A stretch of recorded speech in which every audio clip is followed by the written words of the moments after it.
Genesis chapter 1, the first chapter of not just the book of Genesis, but also the whole Bible. And so just some background information before we dive into this text. The book of Genesis, it's just one of 66 writings that make up what we call the Bible today.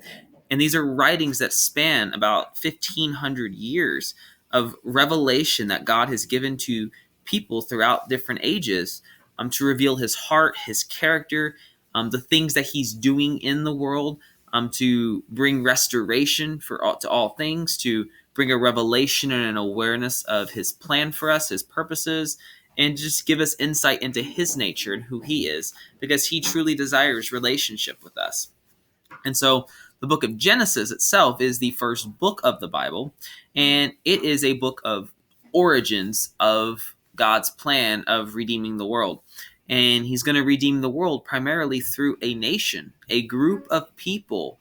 And I know that may sound strange for those of you who may be in Christianity your whole life. Whoever may be watching this is more of a beginner's course through the Bible. But this is the beginning of God's plan to redeem the world through a nation, through a people, and how that nation has gone throughout history as well. But the book of Genesis talks about everything leading up to the beginnings of that nation. So this is like the origins of that nation and the origins of mankind in general and why we're in the situation that we're in today. So that gives a little insight into Genesis. And just so you know, the book of Genesis was not written on its own. It actually was written with 4 other books pretty much at the same time. Genesis, Exodus, Leviticus, Numbers, and Deuteronomy. They're the first 5 books of our Bible. This is the background for the whole Bible, the background for our faith.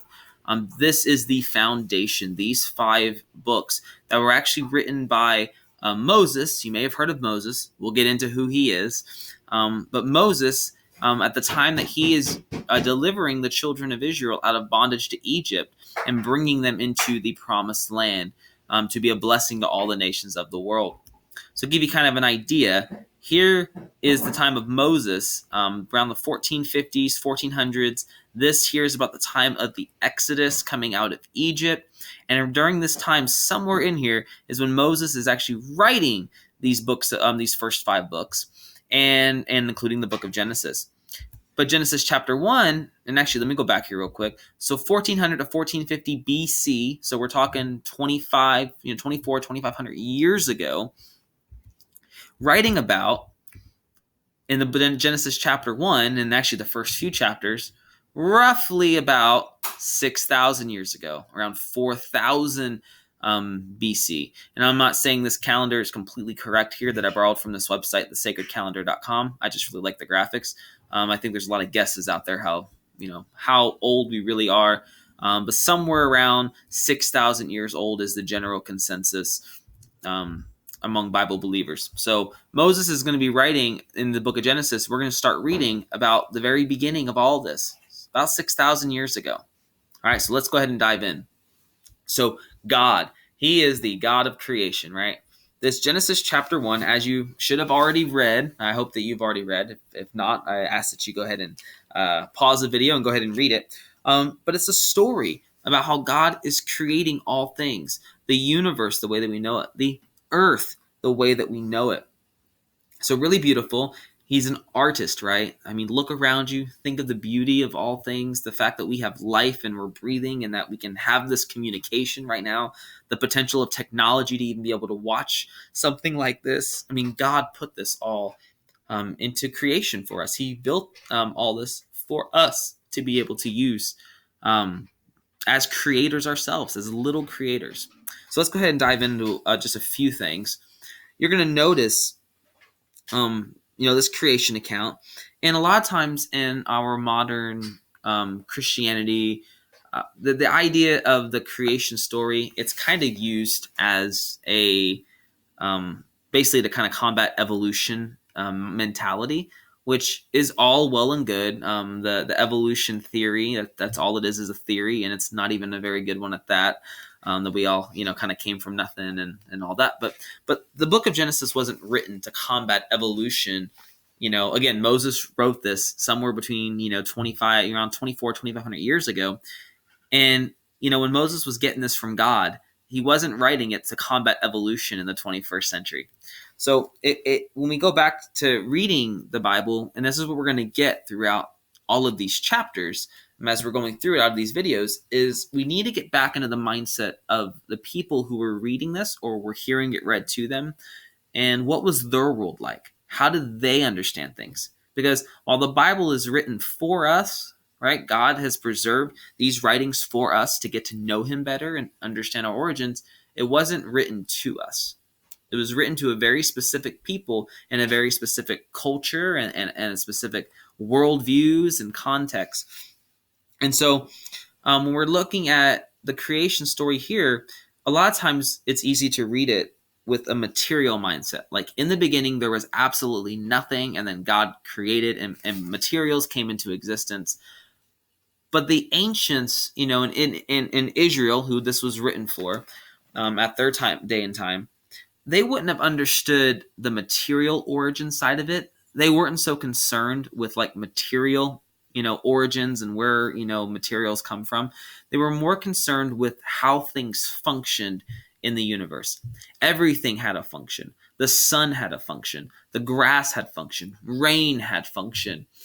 They weren't so concerned with how the rain cycle and the water cycle works in clouds and all that and evaporation. Like they didn't care about that. They were concerned with what is the function of rain? What does it do? Well, it waters the ground to provide fruitfulness and provide life that we may live.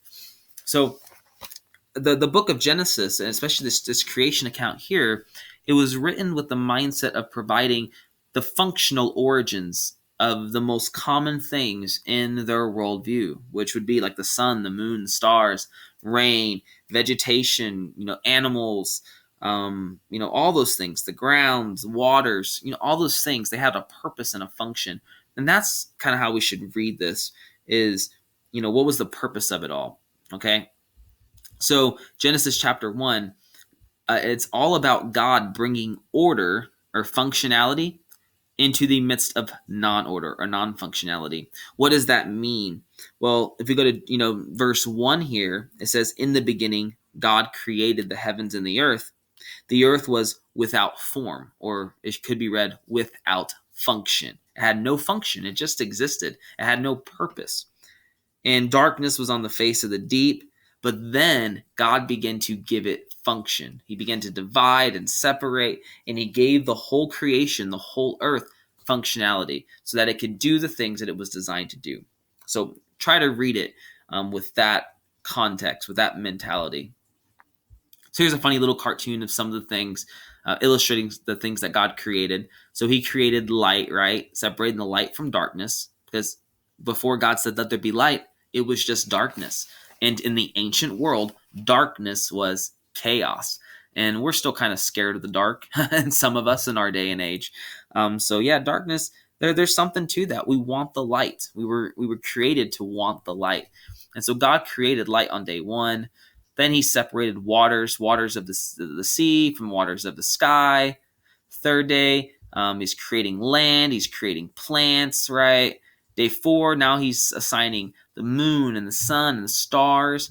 And it's not included in here, but it actually says that these sun, moon, and stars, Genesis chapter 1, verse 14, it says, let them be lights in the firmament of the heavens to divide the day from the night, and let them be for signs and for seasons and for days and for years.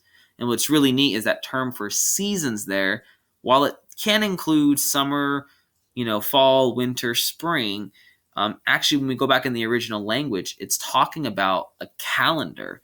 It's talking about, we look at the sun, moon, and stars to decide our calendar, which we know that today, our modern Gregorian calendar, but God has a calendar as well, with specific days on it that he wants us to meet with him on and fellowship with him on. And we're not going to get into that anytime soon, but just kind of wanted to throw that out there, as that's one of the purpose for the sun, moon, and stars.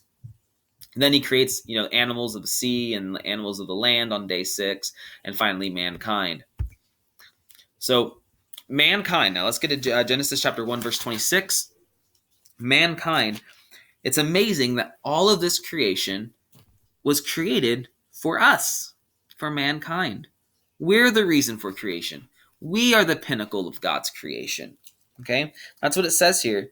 It says in verse 26, then God said, let us make man in our image, according to our likeness. Let them have dominion over the fish of the sea, over the birds of the air, and over the cattle, and over all the earth, and over every creeping thing that creeps on the earth. So that's amazing. He says that he created us in his image and in the image of the rest of the heavenly hosts, the angelic beings and the things that we don't even know about in the spirit world around us. Because there are such things as angels. There's all kinds of stuff out there that we can't see with our natural eyes. And he created us in the image of God, the image and the likeness of God. And what's amazing too, let me throw this at you as well. Verse 27 says, so God created man in his own image. In the image of God, he created him. Male and female, he created them. So God created us in his image. What does that mean?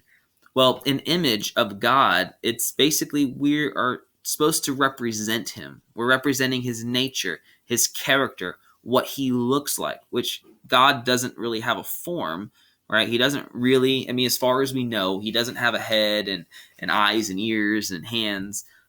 Those are ways that we can try to talk about him. But later on in Scripture, what we'll find out is he is what is known as spirit. And spirit doesn't have physical form like you and I have, like we're thinking.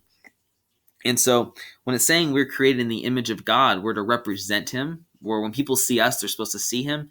It's not so much talking so much about our physical body and our physical structure as it is our character and our nature, how we present ourselves. How do we love?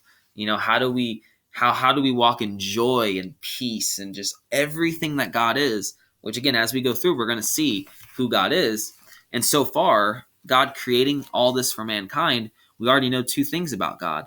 One, he is a creator, right? And if he created us in his image, that's why we go out and we create in the world. We do that with our jobs and with our businesses and with how we steward things. We created genius ways to farm and till the land and produce food and through cooking and stoves and ovens and all that. And also, how we have dominion over the sea, right? Boats and nets and things like that. And we have dominion over the animals. We have zoos. Like the zoos don't have us in cages, like we have animals in cages, right? And the way we kind of subdue the earth for all of that. So we're just like God as creators, but also God is love because he created us. He created us to represent him. That is amazing. And so we too should be that kind of love and demonstrate his love in his heart. And then it says that God, in verse 28, that God blessed mankind, and God said to them, be fruitful and multiply, fill the earth and subdue it. Okay? So we were created in God's image, which, by the way, it says male and female. Okay? Most of the scripture, you're going to see the pronoun him referring to God, but God isn't really a he or a she. And I may step on some toes that are listening to this, but man and woman are created in the image of God. God has characteristics of both men and women within himself, okay? And men and women both equally represent him in their own way, in the way that they were created, okay? So there really is no, man should be subjecting woman and woman's a lesser creature and all that. Like, that is not true. We see it right here from the very beginning. Woman's dignity has been restored, right? She is on an equal playing field with man, and we're created in the image of God, right? We are the image of God, okay? And then he says that he blessed us, which is amazing. He blessed us, which blessing something means to empower it. And it says that he said, be fruitful and multiply. So he wants us to multiply. He wants us to have children and multiply his image, right? Because if we're walking in his image and then we raise up children to walk in God's image and his character, they're going to raise up children to do the same thing. And eventually we're going to fill the whole earth, which is the plan of God from the very beginning. He said, just enjoy my presence, Be fruitful, multiply as my image, and enjoy the world. Have dominion over it, subdue it. It's all for you. Just do it in my character, in my image. All right. So that's a bit about the beginning of our history, right? So be fruitful, multiply, fill the earth and subdue it. This is what he has planned for us, right? This is why he created us. So God created us to be winners, right? From the very beginning, we're seeing that Genesis chapter 1, we are the image of God, okay? What's really neat, I'll throw this last little tidbit at you. In the ancient world, and even in some religions today, they would have what's called idolatry, or idols, where they would have a belief in a god, and then they actually would create a statue of some kind, could be big or small, made of wood, gold, silver, precious metals, whatever, and they would decorate it, and it would be called the image or the idol of the god that they're worshiping. And basically, this image was supposed to be like what the god looked like, and the essence of the god would fill it, and that's how they would be able to have a relationship with their god, is through this little idol, this little statue. Well, God is immediately in Genesis chapter 1 saying, hey, I don't have any images. There's no images that you can create to look like me, because in reality, I'm spirit. You can't make any likeness in my image, but I do have an image. It's mankind. All of mankind is my image. All of mankind is supposed to represent me. So, what an amazing honor from the very beginning that God has for us, that we would be his very image.